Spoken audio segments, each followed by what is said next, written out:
நாமெல்லாம் மிருகமா இருந்தப்போ உணவும் இனப்பெருக்கவும் மட்டுமே தேவையா இருந்துச்சு. அதுல கொஞ்சம் மிருகங்க சிந்திக்க ஆரம்பிச்சிருச்சு. அப்படிப்பட்ட மிருகங்களுக்கு மனுஷங்கன்னு பின்னால பேர் வச்சுக்கிட்டாங்க. அந்த மனுஷனுக்கு மிருகங்கள்ட்ட இல்லாத பேராசை, பொறாமை, போட்டி, வஞ்சம்னு நிறைய குணங்கள் சேர்ந்துருச்சு. மனுஷங்களோட மனசும் நிம்மதி இழந்துருச்சு. அப்பதான் ஏண்டா நிம்மதியே இல்லன்னு உட்கார்ந்து அமைதியை யோசிக்கதான் கோயில்களை கட்டி வச்சாங்க.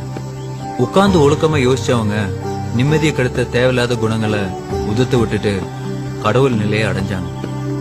அந்த கடவுள் நிலையை அடைஞ்சவங்க கொடுத்துட்டு போன சிலபஸ் தான் திருமந்திரம், திருக்குறள், பகவத்கீதா, குர்ஆன், தம்மபதம், பைபிள்னு எல்லாம்.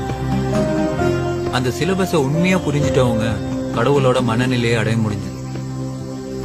இப்ப நீங்க ப்ரூஸ்லி ஆகணும்னா ப்ரூஸ்லி மாதிரி டெய்லி பயிற்சி பண்ணீங்கன்னா ஒரு நாள் நீங்க ப்ரூஸ்லி ஆயிட முடியும். சும்மா போட்டோ வச்சு தொட்டு கும்பிட்டு தீபாராதனை காட்டினீங்கன்னா